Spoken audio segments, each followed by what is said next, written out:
এবং ধিক্কার জানিয়ে ক্ষান্ত হওয়া আমাদের ঠিক হবে না, যতক্ষণ না পর্যন্ত তাদের জড়িতদের উপযুক্ত দৃষ্টান্তমূলক শাস্তির আওতায় না আনা হয়।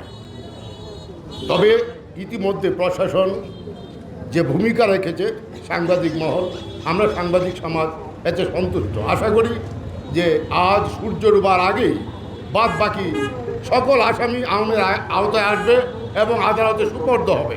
পাগলা মসজিদে যে ন্যাক্কারজনক হামলা হয়েছে দুজন সাংবাদিক বন্ধুর উপর, এই দৃশ্য সবাই সামাজিক যোগাযোগ মাধ্যমে দেখেছেন।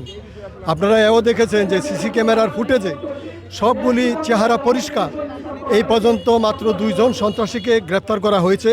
আমি মনে করি এই সংখ্যাটা মোটেও সন্তোষজনক নয়, আরও বেশি গ্রেপ্তার হওয়া উচিত ছিল। আশা করি অবিলম্বে বাকিদেরও গ্রেপ্তার করা হবে এবং কেউ যেন এদের পক্ষে তদবির না করে, এইটাও আমি আশা করব। এই পাগলা মসজিদে দীর্ঘদিন যাবৎ একটা সিন্ডিকেট, শুধু এই এটা না, যে কোনো ইভেনকি পবিত্র কোরআনের বই পর্যন্ত এই সিন্ডিকেটের কারণে বিক্রি করা যায় না।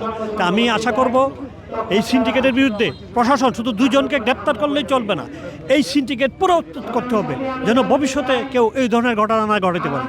পদ্মা সেতু, মেট্রো রেল এবং এলিভেটেড এক্সপ্রেসওয়ে নির্মাণের গর্বিত অংশীদার বসুন্ধরা সিমেন্ট। দীর্ঘদিন থেকেই পাগলা কৃষ্ণ ঐতিহাসিক পাগলা মসজিদে একটি সিন্ডিকেট কাজ করে যাচ্ছে। আমরা বারবার প্রশাসনকে বলার পরেও তারা সে উদ্যোগ না নেওয়ার কারণে গতকালকে একটি ঘটনা ঘটেছে। আজকে দীর্ঘদিন থেকে সাংবাদিকরা সারা বাংলাদেশে আন্দোলন করে চলছে তাদের জীবন নিরাপত্তার জন্য। বারবার সাংবাদিকরা বিভিন্ন সময় আহত হয়েছে, নিহত হয়েছে, এর বিচার হয় না হওয়ার কারণে আজকে এই কিশোরগঞ্জ যে ঘটনা ঘটেছে, আমরা তীব্র নিন্দা জানাই। আমরা একটা কথা স্পষ্ট বলতে চাই, এখানে যদি রাজনীতি কোনো ইন্ধন, রাজনীতি কোনো রং মাখানো হয়, তাহলে শুধু প্যান্ট না, আন্ডার ওয়ে খুলে যাবে। কিশোরগঞ্জের কে কোন জায়গায় অপকর্ম করে সাংবাদিকদের চেয়ে বেশি কেউ জানে না। সুতরাং সাবধান, 24 ঘন্টার ভিতরে আমাদের ভাইদের উপর যারা হামলা করেছে সকলকে গ্রেপ্তার করতে আইনের আওতায় আনতে হবে। যারা সন্ত্রাসী তাদের কোনো রাজনৈতিক দল নেই।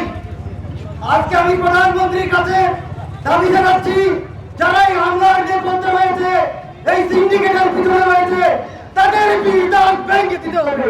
একই সাথে রাষ্ট্রের তথ্য সাংবাদিকদের নিরাপত্তা নিশ্চিত করতে হবে।